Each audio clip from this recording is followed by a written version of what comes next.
सोचिए, हम रोज GPS use करते हैं, टीवी देखते हैं, पर क्या हमने कभी ये सोचा है कि ये सब चलता कैसे है? इसका जवाब है स्पेस में, वहां मौजूद उन अदृश्य हाईवेज में जिन्हें हम ऑर्बिट्स कहते हैं। असल में यही वो रास्ते हैं जो हमारी इस कनेक्टेड दुनिया को पावर देते हैं। तो सवाल उठता है कि ये सैटेलाइट्स आखिर रहते कहाँ हैं? चलिए पृथ्वी के चारों ओर मौजूद इन इनविजिबल सड़कों की दुनिया को एक्सप्लोर करते हैं और समझते हैं कि स्पेस का ये ट्रैफिक काम कैसे करता है। मतलब जैसे जमीन पर सड़कें होती है ना, वैसे ही स्पेस में भी अलग अलग ऊंचाई पर ये अदृश्य रास्ते बने हुए हैं। इन्हीं रास्तों पर सैटेलाइट्स घूमते हैं और इन्हीं रास्तों को हम ऑर्बिट या कक्षा कहते हैं। और हर ऑर्बिट का अपना एक खास काम होता है। तो चलिए अपनी ये सफर शुरू करते हैं सबसे पास वाले ऑर्बिट से, यानी लो अर्थ ऑर्बिट या एलईओ। इसे आप अंतरिक्ष का सबसे बिजी और भीड़-भाड़ वाला इलाका भी कह सकते हैं, जहां सबसे ज्यादा एक्शन होता है। तो एलईओ जो है वो पृथ्वी की सतह से लेकर 2000 किलोमीटर की ऊंचाई तक फैला हुआ है। इसका मेन काम है धरती पर नजर रखना और इंसानों को स्पेस में भेजने वाले मिशंस को सपोर्ट करना। मतलब ये वो जगह है जहां से हम अपनी धरती की कमाल की तस्वीरें लेते हैं और जहां हमारे एस्ट्रोनॉट्स रहते हैं। अब यहां पर हबल टेलीस्कोप की एक बड़ी मजेदार कहानी है। बात है 1990 की, जब इसे लॉन्च किया गया तो पता चला कि इसके लेंस में एक बहुत बड़ी गड़बड़ थी।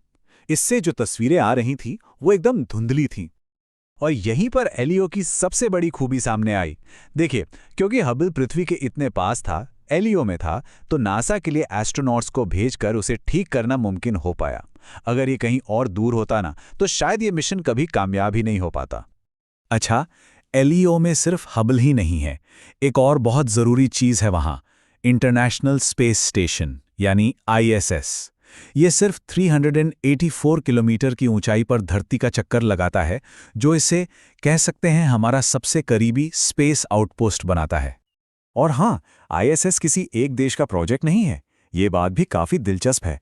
इसे अमेरिका, रूस, यूरोप, जापान और कनाडा, इन सब की स्पेस एजेंसीज ने मिलकर बनाया है। मतलब इंटरनेशनल कोऑपरेशन का एक बहुत बड़ा उदाहरण है ये। अब जरा इस वर्ल्ड मैप पर एक नजर डालिए।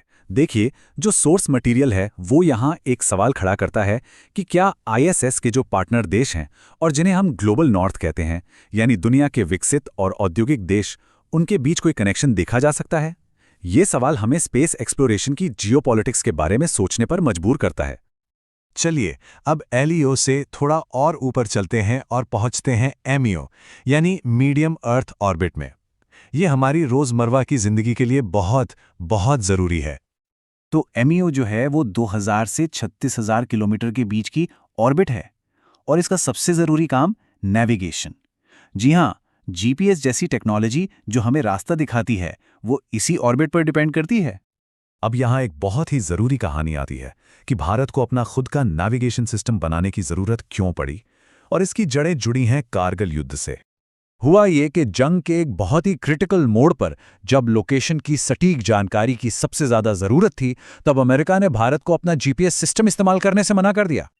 बस इसी एक घटना ने भारत को यह समझा दिया कि नेशनल सिक्योरिटी के लिए नेविगेशन टेक्नोलॉजी में आत्मनिर्भर होना कितना जरूरी है।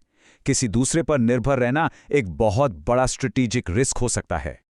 और इसी जरूरत का नतीजा निकला नाविक, भारत का अपना इंडिपेंडेंट रीजनल नेविगेशन सिस्टम, जो आज हमें सटीक लोकेशन की जानकारी देता है और हमारी सामरिक स्वतंत्रता को भी सुनिश्चित करता है।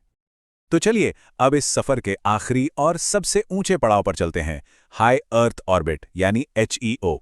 यहां वो सैटेलाइट्स होते हैं जो आसमान में एक ही जगह पर टिके हुए नजर आते हैं, जैसे कोई एकटक देख रहा हो। ये जो आप विजुअल देख रहे हैं ना, ये जियोस्टेशनरी और जियोसिंक्रोनस ऑर्बिट के बीच का फर्क बड़े अच्छे से समझाता है। देखिए, जियोस्टेशनरी ऑर्बिट हमेशा इक्वेटर के ठीक ऊपर होती है, जबकि जियोसिंक्रोनस ऑर्बिट थोड़ी झुकी हुई यानी इंक्लाइंड हो सकती है। दोनों में ही सैटेलाइट पृथ्वी की रफ्तार से ही घूमता है, इसीलिए वो हमें आसमान में एक जगह रुका हुआ लगता है। इसे याद रखने का एक बहुत सिंपल सा रूल है, एक फंडा है। हर जियोस्टेशनरी सैटेलाइट जियोसिंक्रोनस होता ही है, लेकिन हर जियोसिंक्रोनस सैटेलाइट जियोस्टेशनरी हो ये जरूरी नहीं। मतलब ये एक छोटे से वेन डायग्राम की तरह है। तो हमने 3 अलग अलग ऑर्बिटल हाईवेज के बारे में जान लिया, एलईओ, एमईओ और एचईओ। पर सवाल ये है कि ये सब जानना इतना जरूरी क्यों है? चलिए इन सब को एक साथ जोड़कर देखते हैं। इस टेबल से पूरी कहानी साफ हो जाती है। LEO यानी सबसे निचली कक्षा ऑब्जर्वेशन और रिसर्च के लिए है। MEO जो बीच में है वो नेविगेशन के लिए जरूरी है, और HEO सबसे ऊंची कक्षा कम्युनिकेशन के लिए, जैसे टीवी ब्रॉडकास्ट और मौसम की जानकारी। हर हाईवे का अपना एक बहुत स्पेसिफिक काम है।